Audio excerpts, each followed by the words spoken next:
नमस्कार, स्वागत है आपका। मेरा नाम है विपिन बेबाक। हमारे साथ शख्सियत मौजूद है प्रोफेसर रणवीर यादव, कांग्रेस के वरिष्ठ नेता। हरियाणा की स्थिति को देखते हुए बहुत ही खुश हैं। अब वो इतनी खुशी क्यों है? अभी तो चुनाव हुआ भी नहीं है, तो जानेंगे। कुछ राज उगलवाने की कोशिश करेंगे, कुछ ऐसी जानकारी जो आप और हम तक न पहुंची हो उनकी कोशिश करेंगे कि कुछ ये बताएं, कुछ नया हमें प्राप्त हो और हम भी आगे को बढ़ाएं। तो स्वागत है प्रोफेसर साहब। जी बहुत बहुत धन्यवाद साहब। प्रोफेसर साहब, सुना है राहुल गांधी की यात्रा आज खत्म हो जाएगी, जो 3 दिन की यात्रा निर्धारित की थी हरियाणा के अंदर। सबसे पहला सवाल तो ये है कि आखिर 3 दिन की यात्रा की जरूरत क्या आन पड़ी? दूसरी बात, सीधा सीधा राहुल गांधी आरएसएस पे निशाना साध रहे हैं। आरएसएस पे निशाना साधेगा क्या वोट बढ़ जाएंगे? देखो साहब, सबसे पहले तो एक बात मैं आपको बताऊं कि राहुल गांधी जी की जो यात्रा है ये पहले से सुनियोजित नहीं थी।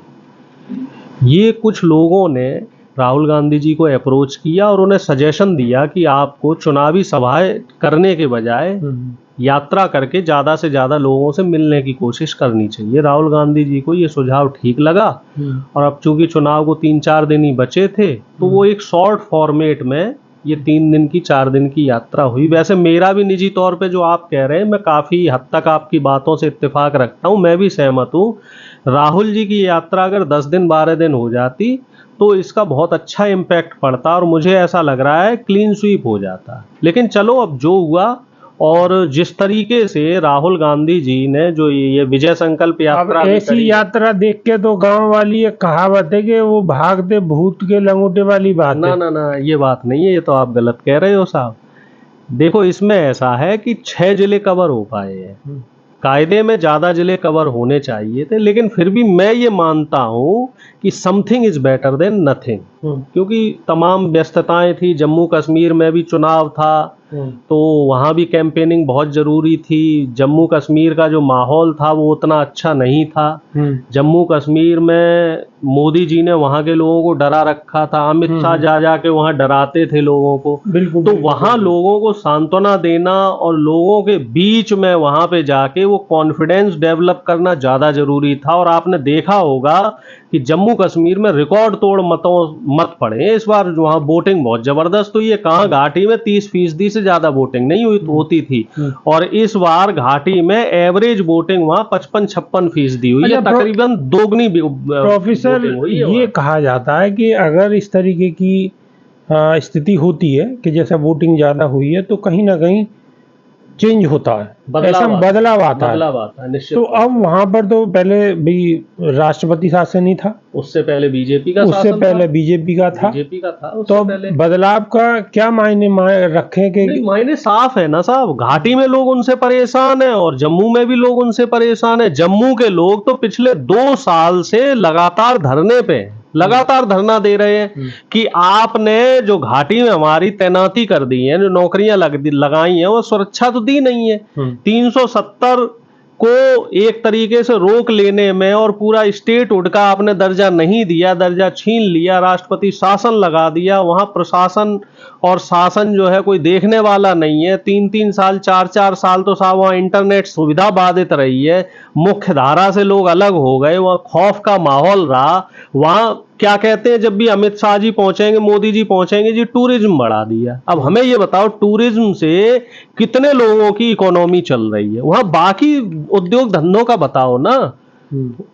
बाकी जो इंडस्ट्रीज हैं, आपने जॉब्स का क्या किया है? जॉब्स की मैं जानकारी दूंगा, 7 लाख युवा बेरोजगार हैं, बेरोजगार घूम रहे हैं सड़कों पे। अच्छा प्रोफेसर, जम्मू कश्मीर की बात करें तो एक सवाल और मेरे जहन में आ गया, और सवाल ये है कि सोनम वांगचुक की यहाँ पे गिरफ्तारी हो गई है, दिल्ली पुलिस ने गिरफ्तारी। मेरे मुंह की बात आपने छीन ली। सोनम वांगचुक जी जिनकी तारीफ करते हुए मोदी जी अगाते नहीं थे, बहुत तारीफ करते थे कि बहुत अच्छे सोशल एक्टिविस्ट हैं और लद्दाख की और घाटी की उसके लिए बहुत डेवलपमेंट के लिए बहुत अच्छा काम कर फौज रहे के हैं, लिए भी बहुत कार्य किए उन्होंने। किए हैं। और जब उन्होंने मोदी जी से सवाल किए कि चीन आ गए हमारे सेना में, जो हमारी सरहदों में घुस गई चीन और 20 किलोमीटर कब्जा कर लिया है लद्दाख में, तो मोदी जी चुप हो गए। बताइए, 15 दिन से ज्यादा उन्हें आमरण अनशन पे बैठना चल पड़ा और कोई सरकार की तरफ से कोई व्यक्ति नहीं गया। शर्म की बात है। सरकार की तरफ से कोई आदमी जाना चाहिए था, उनसे बात करनी चाहिए थी। अब मेरी बात तो पूरी हो जान दो सर। ठीक है। और अब जब वो यहाँ आ रहे हैं दिल्ली, तो उनका स्वागत करना चाहिए था, उनका स्वागत होना चाहिए था। वो क्या करने आए थे? वो दिल्ली में 2 अक्टूबर को गांधी जी की प्रतिमा पे पुष्प अर्पित करने आ रहे थे। लोगों को डिटेन कर लिया, उन्हें जेल में डाल दिया। अब ये बताओ, ये लोकतंत्र की हत्या है कि नहीं है? समाधि स्थल पे उनका प्रोग्राम था जाने। हाँ, अब ये बताओ, ये लोकतंत्र की हत्या है कि नहीं है? गांधी जी से कोई भी व्यक्ति मिल ही नहीं सकता, गांधी जी की समाधि में तक नहीं जा सकता है, तो इसे आप क्या कहोगे? अब राहुल गांधी जी गलत कह रहे हैं क्या, जो संविधान की किताब लेके जा रहे हैं और कह रहे हैं लोकतंत्र और संविधान हमारा खतरे में है, तो गलत कह रहे हैं क्या राहुल जी? राहुल जी बिल्कुल सही कह रहे हैं। मोदी जी को जिसका मन करता है उसी को जेल की सलाखों में डाल देते हैं। लोकतंत्र नाम की कोई चीज नहीं है, फ्रीडम ऑफ स्पीच नाम की कोई चीज नहीं है। कोई आदमी खुल के बात नहीं कर सकता, खुल के विरोध नहीं कर सकता। किसान विरोध करे तो उसे मारोगे, पहलवान विरोध करे तो उसे मारोगे, और आम आदमी गांधी जी की पुष्प अर्पित करने जा रहा है समाधि पे, तो उसे साहब जेल की सलाखों में डाल दोगे। युवा नौकरी मांगे तो युवा को जो है आप उसको जेल में डाल दोगे। एक प्रोफेसर, एक सवाल हो रहा है कि चलिए किसान तो बहुत बड़ी तादाद में थे, ट्रैक्टर लेके भी थे, और अगर सरकार जो भी कह रही है एक बार को चलो मान लेते हैं, जो भी सरकार कह रही है ठीक है, लेकिन सोनम वांगचुक तो मात्र 130 लोगों के साथ आए हुए हैं और उनके पास तो कोई ट्रैक्टर भी नहीं है।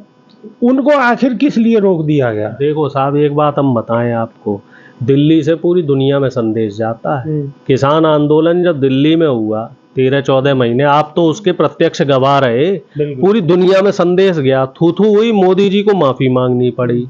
इसलिए मोदी जी डर गए। उनको ये लगा सोनम वांगचुक जी कहीं गांधी जी की समाधि पे राजघाट में आके 130 लोगों के साथ बैठ ना जाए। मोदी जी को डर लग गया साहब कि वहां लद्दाख में जब वो बैठे रहे तब तो वो संदेश दुनिया में नहीं पहुंच पाया। तो इस डर की वजह से, क्योंकि मोदी जी जब डरेंगे तभी कोई जेल की सलाखों के पीछे होगा। आप ये मत समझना कि मोदी जी बहुत खुश हैं या मोदी जी मजबूत हो रहे हैं। मोदी जी अब कमजोर हो रहे हैं, और ये मोदी जी की कमजोरी ही है जो सोनम वांगचुक जी जैसे व्यक्ति को, जिसे देश के मतलब देश को जिसके ऊपर गर्व होना चाहिए, फक्र होना चाहिए, उसको आप जेल की सलाखों में डाल रहे हो। किस बात का डर है प्रधानमंत्री जी? आखिर वो आपसे सिर्फ यही सवाल तो करना चाह रहे थे कि जो चीन घुसपैठ कर रहा है लद्दाख पे, लद्दाख हमारे देश का अभिन्न हिस्सा है, तो इसकी बेहतरी के लिए आप कुछ क्यों नहीं करते? चीन को आप लाल आंख क्यों नहीं दिखा रहे हो? क्यों आप चीन के राष्ट्रपति के साथ गलबैयां कर रहे हो? जो आपका एक हिडन एजेंडा चल रहा है। आपके मंत्री लोग जो कैबिनेट मिनिस्टर हैं वो ये कहते हैं कि चीन के साथ हम आयात निर्यात जो मतलब बिजनेस के जो संबंध है वो बंद नहीं कर सकते, क्योंकि हमारा सारा बिजनेस और हमारी सारी इकोनॉमी चीन पे डिपेंड करती है। तो इसी चीज को लेके तो राहुल गांधी जी सवाल कर रहे हैं। यही बात तो राहुल जी कह रहे हैं। प्रोफेसर, एक आपने अभी चीन का जिक्र करा और मेरे जहन में एक चीज और भी आ गई। बताइए। कि चाइनीज लहसुन है, जो मोटा लहसुन होता है, चाइनीज लहसुन बैन है 2014 से। लेकिन आपको हर मंडी में, हर एनसीआर की मंडी में, हर देहात की मंडी में आपको चाइनीज लहसुन मिल जाएगा। भैया, चीन की तो बहुत सारी चीजें बैन है। मोदी जी ने 2020 में चाइनीज आइटम बैन कर दिए थे, बहुत सारे, कई ऐप भी बैन कर दी थी। लेकिन सबसे ज्यादा इन्वेस्टमेंट चीन कर रहा है। सबसे ज्यादा इलेक्टोरल बॉन्ड के जरिए बीजेपी को पैसा चाइनीज कंपनियों ने दिया। पेटीएम जिसका प्रचार मोदी जी कर रहे हैं, पेटीएम कंपनी का जो मालिक है, सबसे बड़ा शेयर होल्डर है, जो अलीबाबा कंपनी है, वो कहाँ की है? चीन की है। तो प्रधानमंत्री जी गोलमोल करके जनता को बेवकूफ बनाना चाहते हैं। असली दुश्मन तो हमारा चीन है। पाकिस्तान से तो हमारी कोई दुश्मनी नहीं है, वो तो हमारे सामने उसकी कोई हैसियत नहीं है। लेकिन मोदी जी क्या है, चालाकी से, चूंकि पाकिस्तान हमसे छोटा है ना, तो इसलिए वहां सिर्फ पाकिस्तान पाकिस्तान दिखाते रहते हैं। अरे भैया, चीन हमें चारों तरफ से घेर रहा है, उधर हमें ईस्ट में आप चले जाओ, नॉर्थ ईस्ट में, वहां चीन घुसपैठ कर रहा है, जम्मू कश्मीर में घुसपैठ कर रहा है, इधर नीचे आ जाओ तो लंका वाले क्षेत्र से, वहां से भी घुसपैठ कर रहा है। लंका में भी लेफ्टिस्ट सरकार बन गई है मार्क्सवादियों की। वो कह रहे हैं अडानी के जितने इन्वेस्टमेंट है श्रीलंका, वो सारे उखाड़ फेंकेगा वो।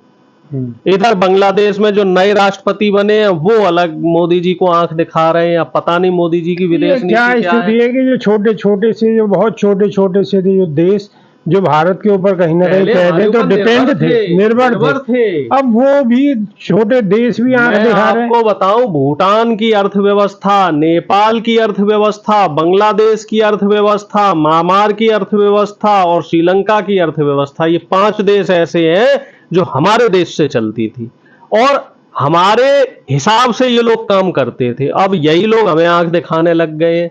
नेपाल जो कभी हमारा अभिन्न हिस्सा हुआ करता था, अब नेपाल भी आंख दिखा रहा है, भूटान भी आंख दिखा रहा है, बांग्लादेश अलग, म्यांमार अलग। और कोई टेंशन की बात नहीं, देश सुरक्षित हाथों में, देश इतना सुरक्षित हाथों में है कि अभी लोग पकड़े जा रहे हैं। कोई बांग्लादेश की तरफ से घुसपैठ कर रहा है, कोई पाकिस्तान की तरफ से घुसपैठ कर रहा है। आज कई अखबार हमने पढ़ा है कि साहब फर्जी आधार कार्ड और फर्जी पैन कार्ड बना के लोग यहाँ रह रहे हैं। पता नहीं देश कितने सुरक्षित हाथों में, और सब मोदी शासन में हो रहा।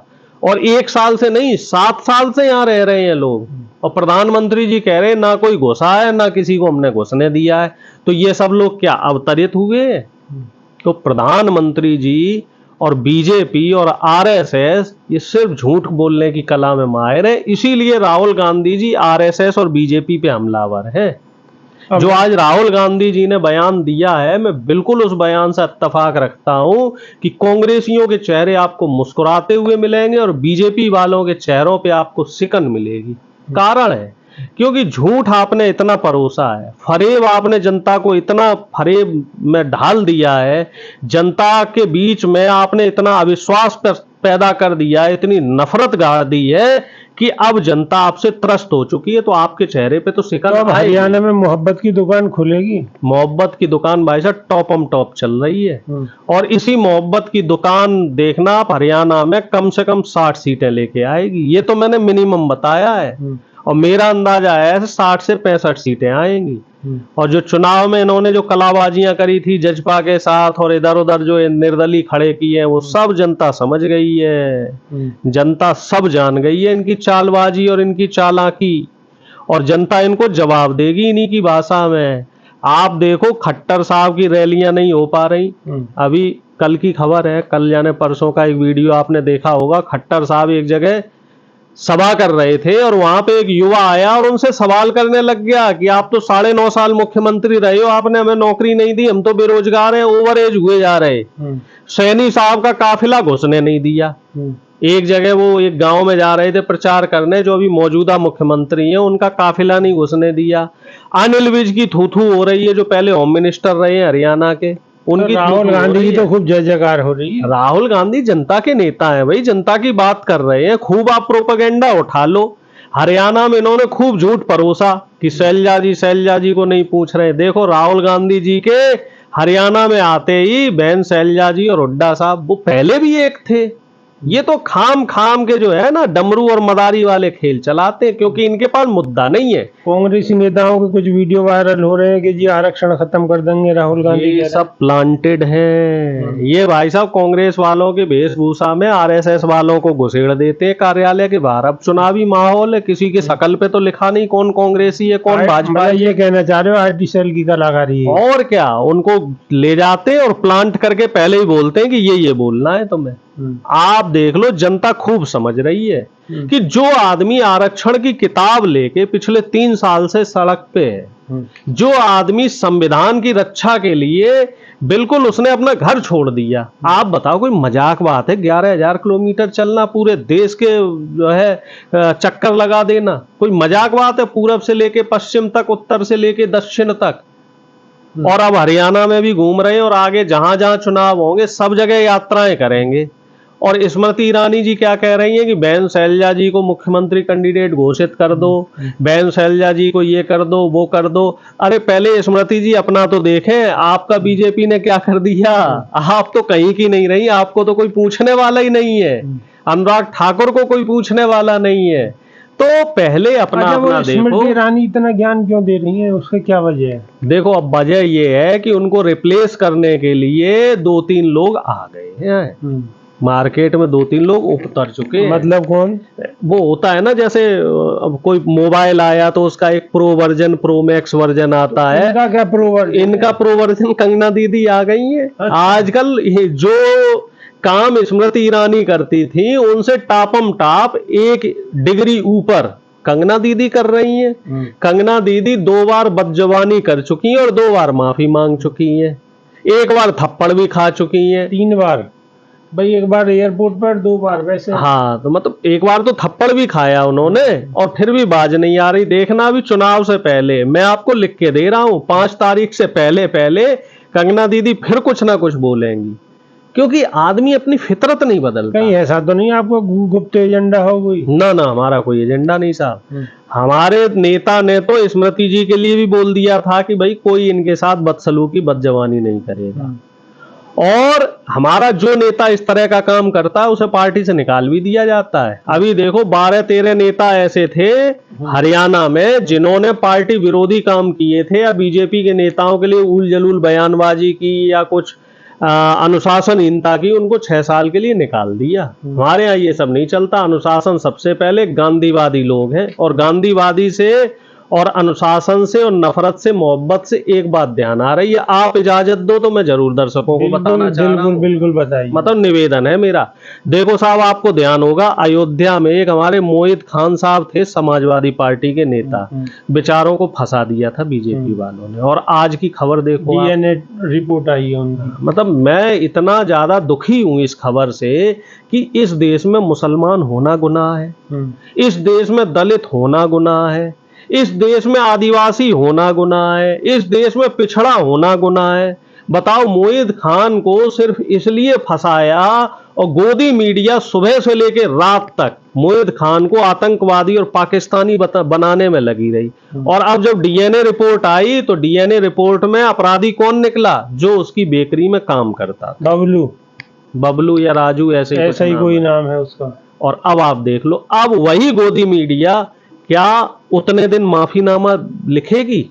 क्या बीजेपी आईटी सेल इसके लिए माफीनामा लिखेगा? फिर प्रोफेसर, बात यह है कि माफीनामा एक अलग चीज है, लेकिन अगर किसी के साथ, किसी के परिवार के साथ इस तरह की घटना होती है तो उसके हमेशा हमेशा के लिए उसके परिवार पर प्रश्न चिन्ह लग जाते हैं समाज में। आप ये बताओ साहब, किसी आरोपी को आप अपराधी कैसे बना रहे हो? अपराधी बनाने का काम तो कोर्ट करेगा। आप खुद ही अदालत हो जा रहे हो, आप खुद ही कोर्ट हो जा रहे हो। ये तो चीजें गलत है ना, और ये चीजें जनता देख रही है ना साहब। हरियाणा की जनता इन बातों को देख रही है और बड़ी स्पष्टवादी है। आप तो वहां रहे हो 10-15 दिन, आपने देखा होगा हरियाणा का व्यक्ति स्ट्रेट फॉरवर्ड बोलता है, खूब बोलता है कि भैया पहले मोदी को वोट दिया, खूब दिया, अब नहीं देने के।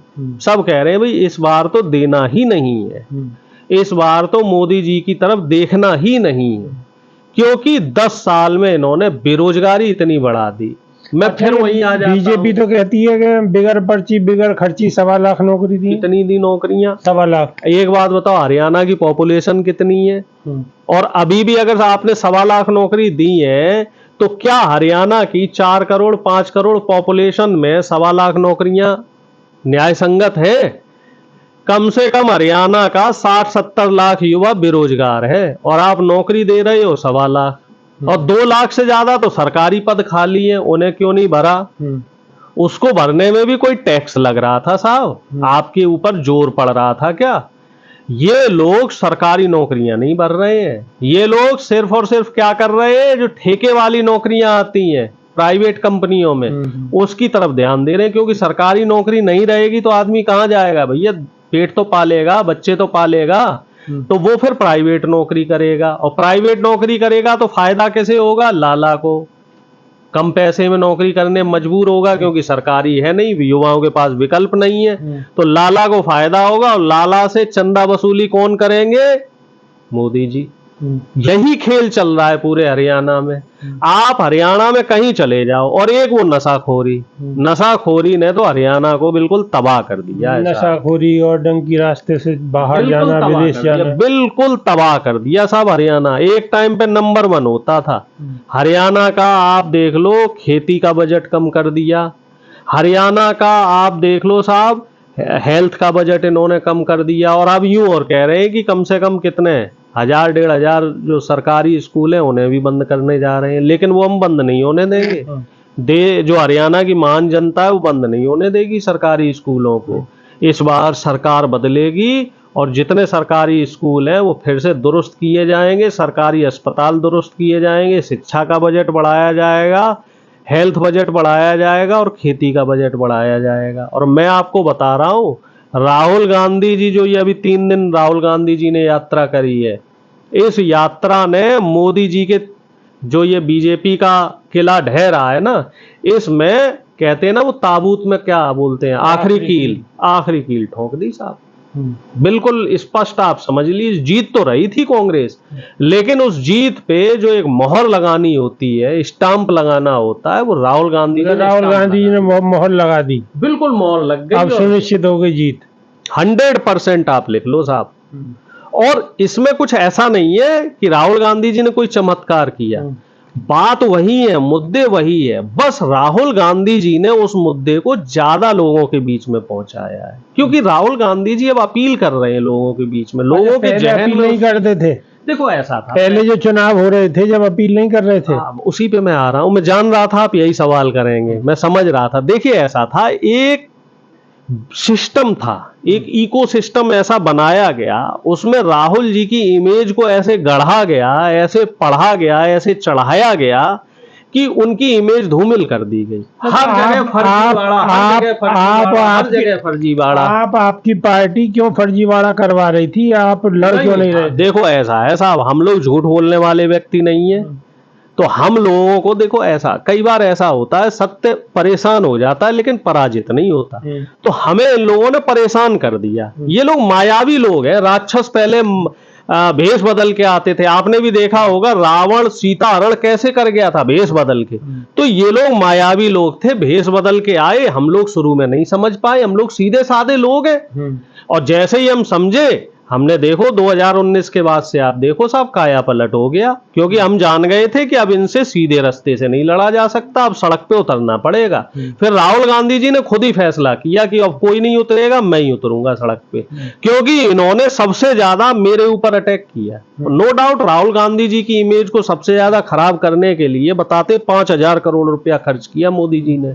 5000 करोड़ रुपया, आप वो देख लो, सब पानी में गया ना पैसा। और वो पैसा कौन सा था? देश का ही तो पैसा था, कहीं भलाई में लग जाता, कितने लोगों को नौकरियां मिलती उससे।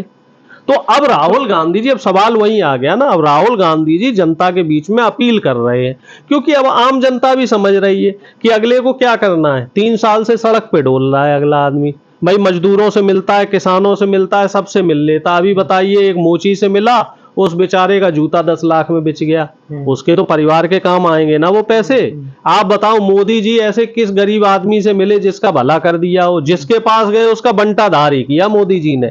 और एक जो नाई था, नाई भाई से भी मिले थे, उसको फिर बढ़िया सी कुर्सी और बढ़िया उसको सामान दिया, क्योंकि उसकी दुकान कुछ पुरानी थी, अत्याधुनिक सामान नहीं थे, वो भी बेचारा खुश हुआ। तो जब नेता कौन होता है जो जनता के बीच में जाए, जनता की तकलीफ को समझे। ये सारी चीजें राहुल गांधी क्या मोदी जी से सीख रहे हैं? ना मोदी जी, हमें आप बता दो, एक उदाहरण दे दो मोदी जी ने कभी किसी का भला किया हो। अयोध्या वाला एक वीडियो वायरल हो रहा, सरकारी योजना का, उज्ज्वला योजना का सिलेंडर और चूल्हा मिलना था। उज्ज्वला योजना 2014 में मोदी जी ने शुरू करी थी, हालांकि वो स्कीम पहले भी चल रही थी, पहले किसी दूसरे नाम से थी, मोदी जी ने नाम बदल दिया। और उस योजना का लाभ अयोध्या जैसी जगह, जिसके नाम पे मोदी जी और मोदी जी की पार्टी जब से पैदा हुई, 1982 से चुनाव लड़ रही है इसी मुद्दे पे। और उस महिला को सिलेंडर कब मिला? जब मोदी जी को उसके यहाँ खाना खाने आना था, और एक दिन पहले मिला, और उसने इंटरव्यू में और बोल दिया।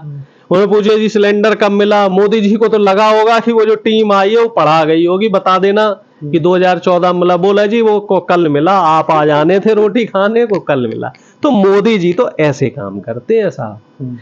गलती मतलब अगर किसी पे आप कोई काम कर रहे हो तो कम से कम वो पुख्ता तरीके से तो करो। आपने अयोध्या में खूब निर्माण करवाया, तमाम जो घर उजाड़े, दुकानें उजाड़ी, कम से कम उनको मुआवजा देते, उनके पुनर्निवास की कुछ व्यवस्था तो बनाते। तो अब हरियाणा के लोगों की तो परेशानी बिल्कुल खत्म होने वाली है, क्योंकि आपके हिसाब से हरियाणा में सरकार बनने वाली है, और सरकार बनते ही किसानों का कर्जा माफ, युवाओं को रोजगार मिल जाएगा, महंगाई खत्म हो जाएगी, अच्छे दिन आ जाएंगे। आएंगे साहब, सच्चे दिन आएंगे। जो पहले 2014 से पहले कांग्रेस वाले सच्चे दिन थे वही आएंगे।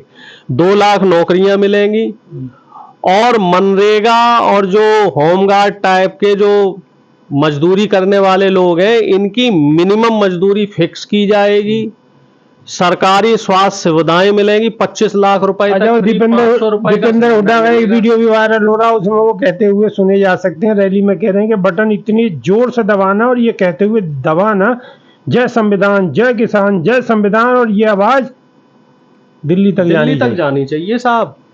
ओम बिरला के पास तक जानी चाहिए, सबके पास जानी चाहिए। मैं तो कह रहा हूं जो तानाशाह बैठे हुए, जो हुक्मरान बैठे हुए दिल्ली में, उनके पास भी आवाज जानी चाहिए कि आपने कैसे संविधान को तार तार कर रखा है, कैसे बहन बेटियां जो हमारे पहलवान थी उनको अपनी संसद के बाहर जूते तले रुंधवाया है साहब, कैसे जो हरियाणा के किसानों के ऊपर लाठियां चलवाई हैं। सबसे ज्यादा अगर कोई किसान कहीं बेजार हुआ है, किसी किसान को तकलीफ हुई है, तो हरियाणा के किसानों को हुई है। तो आपको क्या लग रहा है हरियाणा का किसान, नौजवान और महिला पहलवान ये सब बदला नहीं लेंगे?